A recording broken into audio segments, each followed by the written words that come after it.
Hello and welcome back to the Media Box on the 28th session of the Congress of Local and Regional Authorities.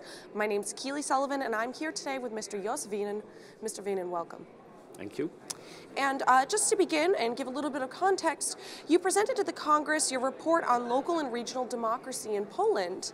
And in terms of local democracy, how exactly has Poland managed its transformation from a former centralized Soviet system to a dynamic democracy? Well, I think it's a very good example. We have several examples who have many difficulties, but Poland is really a very good example. Because 25 years ago already, they realized that at grassroots level, in regions, but especially in local situations, democracy has to be a part of the way of living.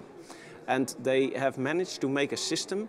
And they used the Charter of Local Self-Government from the Congress as a guideline to make a new system for democracy on local level. And it functioned very well, and they have also understood if you want to have a real democracy on local level, you have to give also responsibilities and money to the municipalities.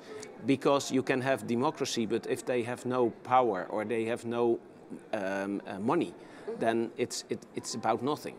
So they realized if we want to bring the politics to the people and the people give real responsibility, then we have to do it in the municipalities first. And they really succeeded in that. That's the one point. The second point is that they have a very good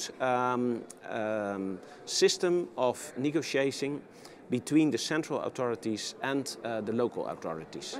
So they have meetings, they discuss about topics, and it is really of influence in the central law-giving activities of the government. So I think for two reasons this is a very good example of democratic process in Eastern European countries.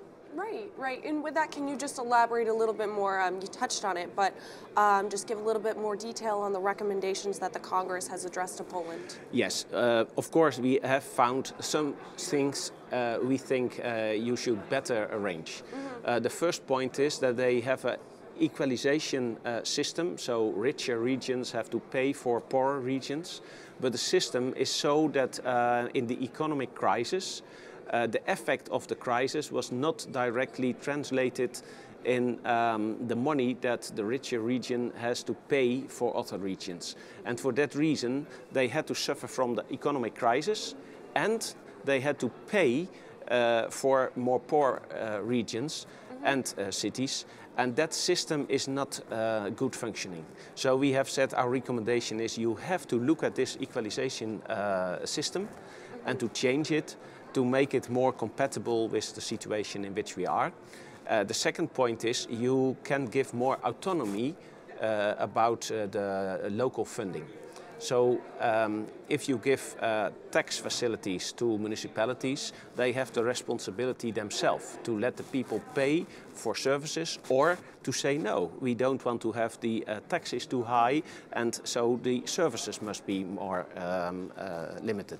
So that is a responsibility that in a democracy it's best if the council and the democratic institutions can make the decisions themselves. And now you've been elected recently as chair of the Council of Democratic Elections of the Venice Commission. And how do you consider the cooperation between the Congress and the Venice Commission? Well, I think that this relation was always good, but the last 2 or 3 years we worked it out better. And I see my position now as a chance to work on still better relations in the future. The point is that they do very important work on elections and now they recognize how important it is that also on municipalities and in regions we have experience. The Congress has made very many observations from elections on local and regional level, and the knowledge that we have from these observations they will use also in their work. And also, what are your priorities or goals as chair? Well, I think There is very much work done already, but in my opinion, I have to be a bit careful to say, but in my opinion, sometimes it's a bit theoretical. So it's very interesting. All systems were compared, and they list what is important in all these systems. But I think the most important is how can we work with all this information? So how can we make it more practicable for authorities, and we can make guidelines for member states, of course with care, because we don't want to impose anything. But what we want is to give best examples and to say you can manage to do it in this way, and that's a good way because in practice you see that this works. And I hope to be in my period to have it more in the way of guidelines. And final question from me, what is the role of local authorities in election management? Well, in every country, local authorities, they have the responsibility on the day of the election for the stations in which people can elect, and the personnel, the staff, the training. And it's important that we can give practical guidelines how to do that, how to organize it very carefully. And I think that local authorities are, in this respect, the practical side of elections, the most important.